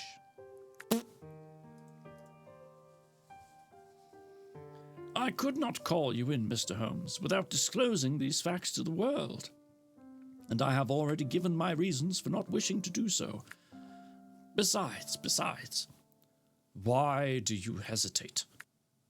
There is a realm in which the most acute and most experienced of detectives is helpless. You mean that the thing is supernatural? I did not positively say so. No, but you evidently think it. Since the tragedy, Mr. Holmes, there have come to my ears several incidents which are hard to reconcile with the settled order of nature. For example,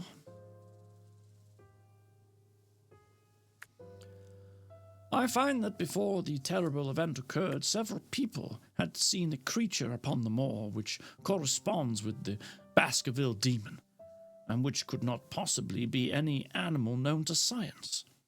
They all agreed that it was a huge creature, luminous, ghastly, and spectral. I have cross-examined these men, one of them a hard-headed countryman, one a farrier, and one a moorland farmer, who tell me the same story of this dreadful apparition, exactly corresponding to the hellhound of the legend. I assure you that there is a reign of terror in the district, and that it is a hardy man who will cross the moor at night. And you, a trained man of science, believe it to be supernatural? I do not know what to believe. Holmes shrugged his shoulders. I have hitherto confined my investigation to this world, said he. In a modest way, I have combated evil, but to take on the father of evil himself would perhaps be too ambitious a task. Yet you must admit that the footmark is material. The original hound was material enough to tug a man's throat out, and yet he was diabolical as well. I see that you have quite gone over to the supernaturalists. But now, Dr. Mortimer, tell me this. If you hold these views, why have you come to consult me at all?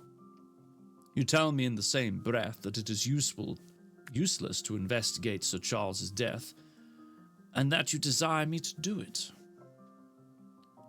I did not say that I desired you to do it. But then, how can I assist you? By advising me as to what I should do with Sir Henry Baskerville, who arrives in Waterloo Station. Dr. Mortimer looked at his watch. In exactly 1 hour and a quarter. He being the heir. Yes. On the death of Sir Charles, we inquired for this young gentleman and found that he had been farming in Canada. Oh, Canada. From the accounts which have reached us, he is an excellent fellow in every way. I speak now not as a medical man, but as a trustee and executor of Sir Charles's will. There is no other claimant, I presume. None. The only other kinsman whom we have been able to trace was Roger Baskerville, the youngest of 3 brothers, of whom poor Sir Charles was the elder. The second brother, who died young, is the father of his lad Henry. The third, Roger, was the black sheep of the family. He came of the old masterful Baskerville strain, and was the very image, they tell me, of the family picture of old Hugo. He made England too hot to hold him, fled to Central America, and died there in 1876 of yellow fever. Henry is the last of the Baskervilles. In 1 hour and 5 minutes I meet him at Waterloo Station. I have had a wire that he arrived at Southampton this morning. Now, Mr. Holmes, what would you advise me to do with him? Why should he not go to the home of his fathers? It seems natural, does it not? And yet consider that every Baskerville who goes there meets with an evil fate. I feel sure that if Sir Charles could have spoken with me before his death, he would have warned me against bringing this, the last of the old race, and the heir to great wealth, to that deadly place. And yet it cannot be denied that the prosperity of the whole poor, bleak countryside depends upon its presence. All the good work which has been done by Sir Charles will crash to the ground if there is no tenant of the hall.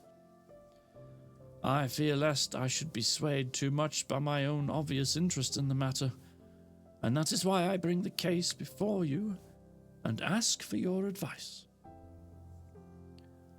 Holmes considered for a little time. "Put into plain words, the matter is this," said he. "In your opinion, there is a diabolical agency which makes Dartmoor an unsafe abode for a Baskerville. That is your opinion.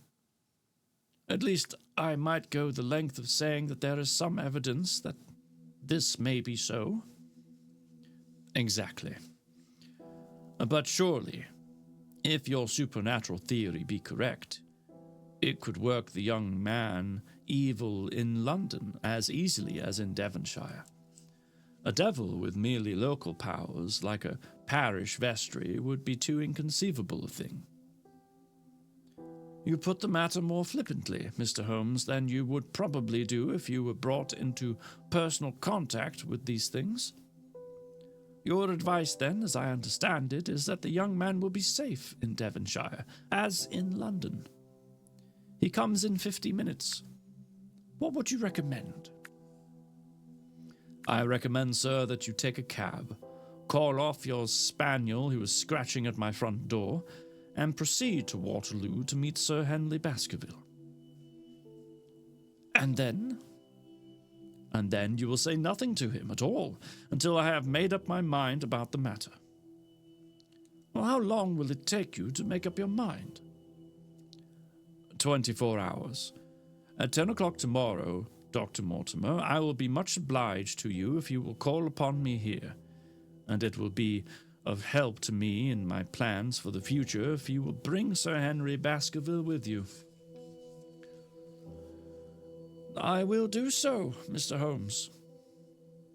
He scribbled the appointment on his shirt cuff and hurried off in his strange, peering, absent-minded fashion. Holmes stopped him at the head of the stair. "Only one more question, Dr. Mortimer. You say that before Sir Charles Baskerville's death, several people saw this apparition upon the moor?" "3 people did." "Did any see it after?" "I have not heard of any." "Thank you. Good morning." Holmes returned to his seat with that quiet look of inward satisfaction which meant that he had a congenial task before him. "Going out, Watson?" "Unless I can help you."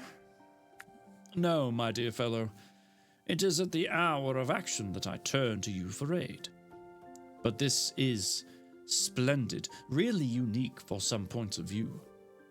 When you pass Bradley's, would you ask him to send up a pound of the strongest shag tobacco?"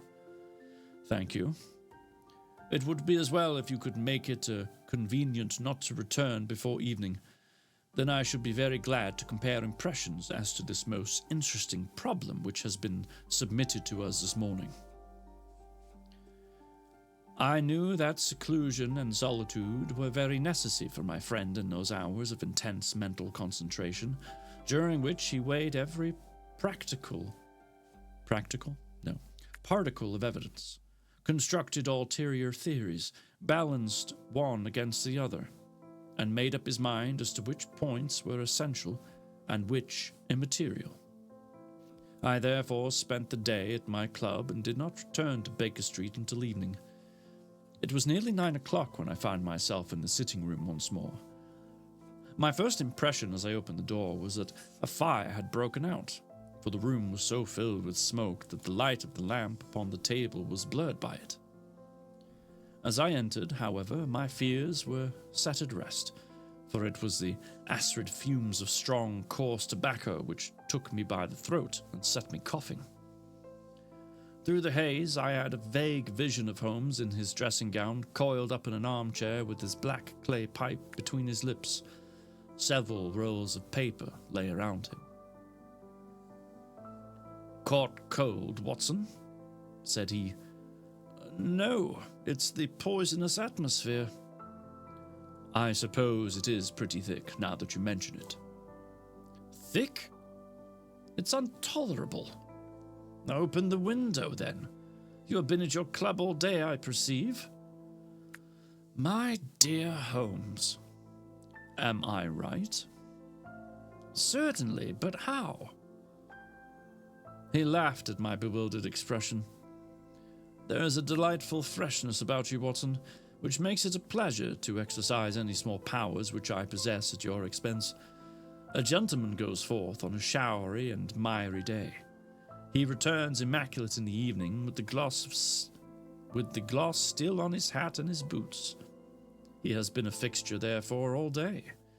He is not a man with intimate friends. Where, then, could he have been? Is it not obvious? Well, it is rather obvious. The world is full of obvious things which nobody by any chance ever observes. Where do you think that I have been? A fixture also. On the contrary, I have been to Devonshire. In spirit? Exactly. My body has remained in this armchair and has, I regret to observe, consumed in my absence 2 large pots of coffee with an incredible amount of tobacco. After you left, I sent down to Stamford's for the ordnance map of this portion of the moor, and my spirit has hovered over it all day. I flatter myself that I could find my way about. A large-scale map, I presume? Very large. He unrolled one section and held it over his knee. Here you have the particular district which concerns us. That is Baskerville Hall in the middle. With a wood round it? Exactly. I fancy the yew alley, though not marked under the name, must stretch along this line, with the moor, as you perceive, upon the right of it. This small clump of buildings here is the hamlet of Grimpen, where our friend Dr. Mortimer has his headquarters. Within a radius of 5 miles there are, as you see, only a very few scattered dwellings. Here is Laughter Hall, which was mentioned in the narrative. There is a house indicated here, which may be the residence of the naturalist Stapleton, if I remember right. If I remember right was his name. Here are 2 moorland farmhouses, High Tor and Foulmire. Then 14 miles away, the great convict prison of Princetown. Between and around these scattered points extends the desolate, lifeless moor. This, then, is the stage upon which tragedy has been played, and upon which we may help to play it again. It must be a wild place. Yes, the setting is a worthy one. If the devil did desire to have a hand in the affairs of men, then you are yourself inclining to the supernatural explanation. The devil's agents may be of flesh and blood, may they not? There are 2 questions waiting for us at the outset. The one is whether any crime has been committed at all. The second is, what is the crime and how was it committed? Of course, if Dr. Mortimer's surmise should be correct and we are dealing with forces outside the ordinary laws of nature, there is an end of our investigation. But we are bound to exhaust all other hypotheses before falling back upon this one. I think we'll shut that window again if you don't mind. It is a singular thing, but I find that a concentrated atmosphere helps a concentration of thought. I have not pushed it to the length of getting into a box to think, but that is the logical outcome of my convictions. Have you turned the case over in your mind? Yes, I have thought a good deal of it in the course of the day. What do you make of it?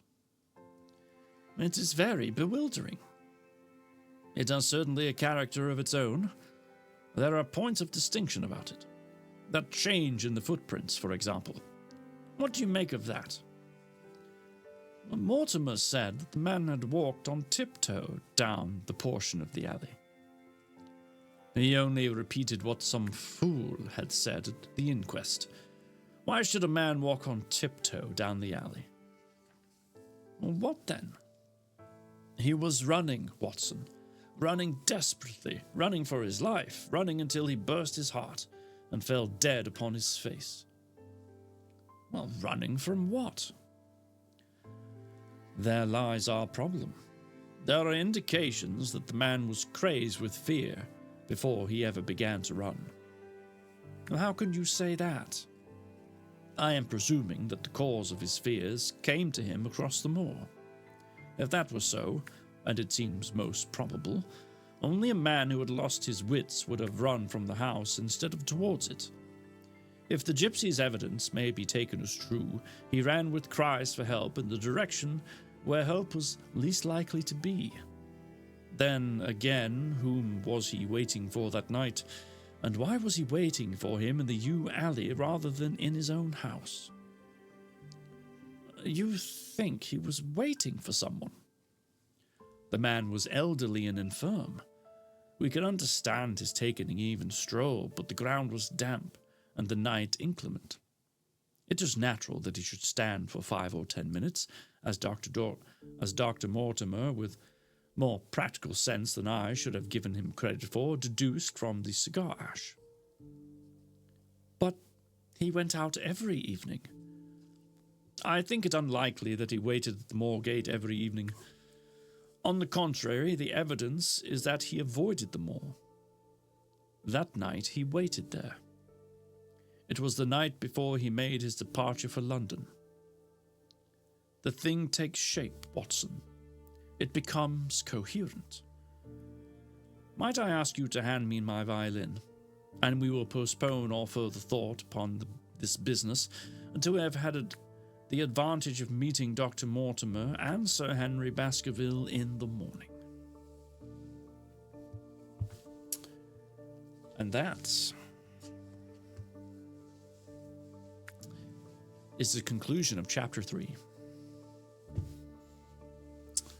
So, he did not tiptoe. He ran.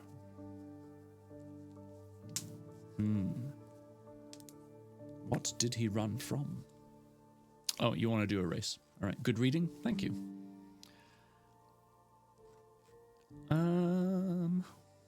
We'll do another community one. We've done all of those. We're going to do this one. Beautiful angelic memory. Whatever that means.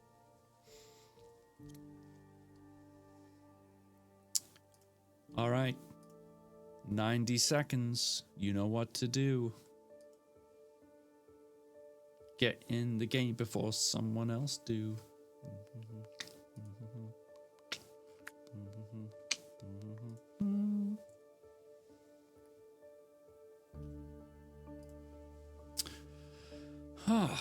Well, I say it's time for a deserved sip of tea.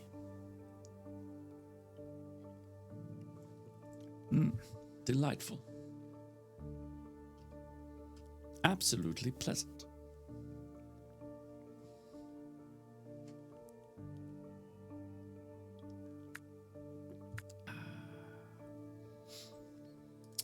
All right.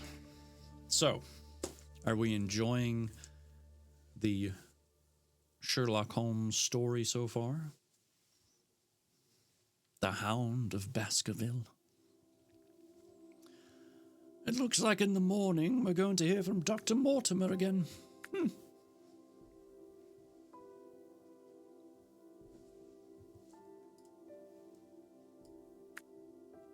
wow, look at that. It's so pretty.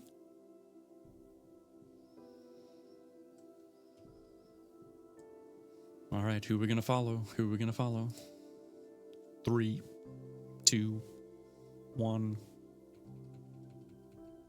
We're following Cat. I'm ready for bed. Then by all means, go to bed. You have my permission. Good night. Sleep well.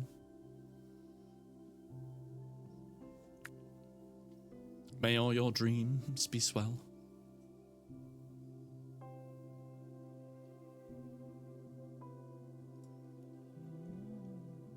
There's a new show that just came out on Disney, by the way. It's called Iron Heart. I've watched the first episode and a few minutes of the second, and I gotta say, it looks pretty good so far. I have D&D, no bed for a couple hours, and by then I'll be wide awake. That seems counterproductive. Just so you know. You're watching Bluey. I gotta say, I'm a fan. I'm a Bluey fan. I hope they come out with a movie. I'd be all over that.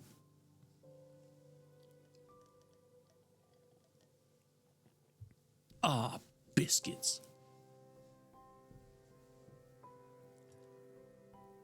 For real life.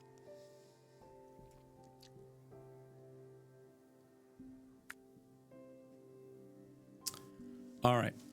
While that race is happening, I'm going to put you guys over here so I can pull up everybody's streams and figure out who we're going to go say hello to. There's a lot of people on tonight. A lot of people.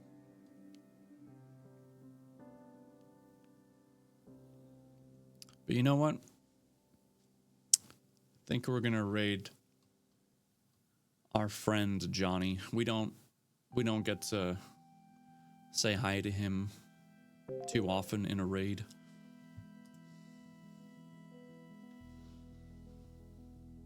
You didn't get to finish the puzzle? You can still finish it. I'm not going to close it. You were 50. Yeah. You know what? Had you been here at the beginning, shame on you. No, I'm just kidding. Had you been here, I have no doubt that you would have nailed it in time. Don't forget, on Thursday, after stream, we will be in my Discord, okay? We'll be in there, specifically inside the Storytime voice channel. And I'll be reading, or continuing to read, Onyx Storm. Thursday, we start at 5 Central. We'll be doing American Truck Simulator. I will be in uniform for it, shall we say. Okay? So don't miss that. It's gonna be great. I hope. And Stop Mama's Mama won. Yes, you did. Good job. I came in second. Oh, Allie didn't finish. So sad. So yeah, Thursday at 5.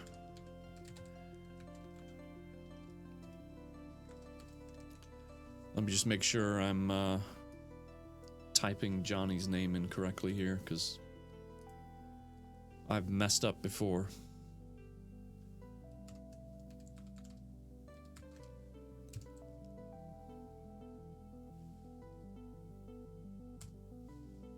There we go. So yeah, Thursday, 5 o'clock. American Truck Sim Convoy will be open. So Allie, Corgi, anyone else, if you feel like joining the convoy, you are more than welcome. And then we'll be in my Discord right after that for about 8 o'clock so that we can continue reading Onyx Storm. It's going to be great. We haven't read that in a hot minute, so I'm looking forward to getting back into it. So yeah, thank you for being here. Thank you for the gifted subs. You did, Ash, in my Discord, remember, not in Stunts. Thank you for being here. Thank you for the gifted subs. I can't wait to hang out with you on Thursday. And I'll see you then. But until then, take care of yourselves. Take care of each other. You have an amazing night.